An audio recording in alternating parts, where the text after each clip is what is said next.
নাহিদ সাহেবকে সতর্ক করি। আমি তার দৃষ্টি আকর্ষণ করে বলতে চাই, মামুনুল হককে চিনেন না? আজকে ফ্যাসিবাদ বিলোপ হওয়ার 1.5 মাসের মাথায় আমার বিরুদ্ধে অনলাইনে ফেসবুক কর্তৃপক্ষ সহ ইউটিউব কর্তৃপক্ষ সহ অঘোষিত নিষেধাজ্ঞা জারি করে রেখেছে। আমার নিউজ কভার করে এই পর্যন্ত বাংলাদেশে প্রায় শতাধিক জাতীয় নিউজ পোর্টাল তারা রেস্ট্রিকশনের শিকার হয়েছে। আপনারা ওখানে বিলাসিতা করেন। বৈষম্যের বিরুদ্ধে সংগ্রামী আমাদেরকে আমাদের সমস্যাগুলোকে সমাধান করবার কোনো চিন্তা আপনাদের নাই। আপনারা উপদেষ্টা পরিষদ রাষ্ট্র পরিচালনা করতে পারবেন না আমাদের সহযোগিতা ছাড়া।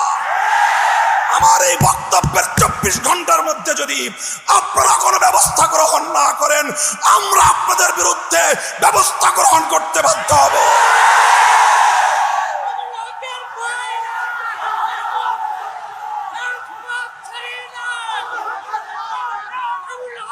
সংগ্রামী সাথী ও বন্ধুগণ, আমরা পরিষ্কার ভাষায় বলি, আন্দোলনে ছিলাম আমরা, সংগ্রামে ছিলাম আমরা, রক্ত দিয়েছি আমরা, কারারুদ্ধ হয়েছি আমরা, অন্যায় অপমানের শিকার হয়েছি আমরা, ষড়যন্ত্রের শিকার হয়েছি আমরা, যুদ্ধ করে বিজয়ের রণাঙ্গনেও ছিলাম আমরা।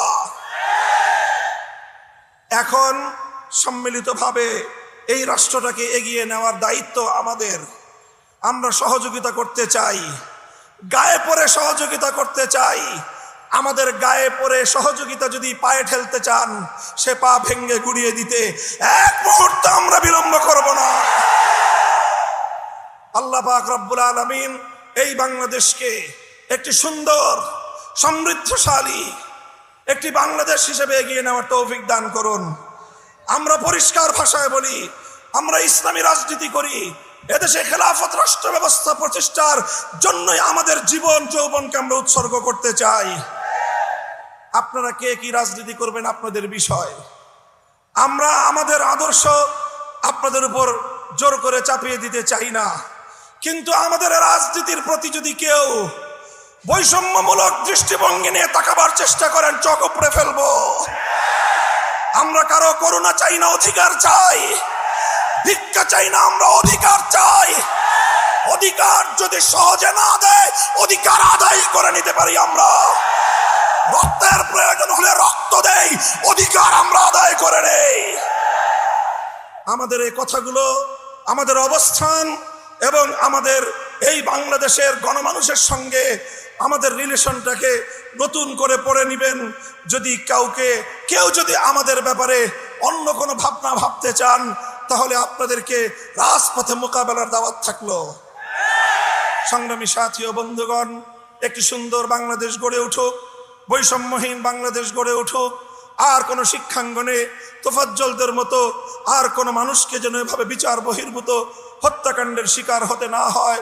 সকল বিচার বহির্ভূত হত্যাকাণ্ডগুলোকে তদন্তপূর্বক প্রকৃত দোষীদের বিরুদ্ধে ব্যবস্থা গ্রহণের দাবি জানিয়ে একটি সুন্দর সুশৃঙ্খল উপনিবেশহীন, উপনিবেশবাদহীন, উপনিবেশবাদ মুক্ত স্বাধীন একটি স্বনির্ভর জাতি গঠনের জন্য যা যা করতে হয় তা করার জন্য আহ্বান এবং তার সহযোগিতার আহ্বান জানিয়ে বক্তব্য শেষ করলাম। নাসরুম মিনাল্লাহি ওয়া ফাতহুন করিব ওয়া আখিরু দাওয়ানা আলহামদুলিল্লাহি রাব্বিল আলামিন। বাংলাদেশ খেলাফত ছাত্র মজলিস জিন্দাবাদ। বাংলাদেশ খেলাফত মজলিস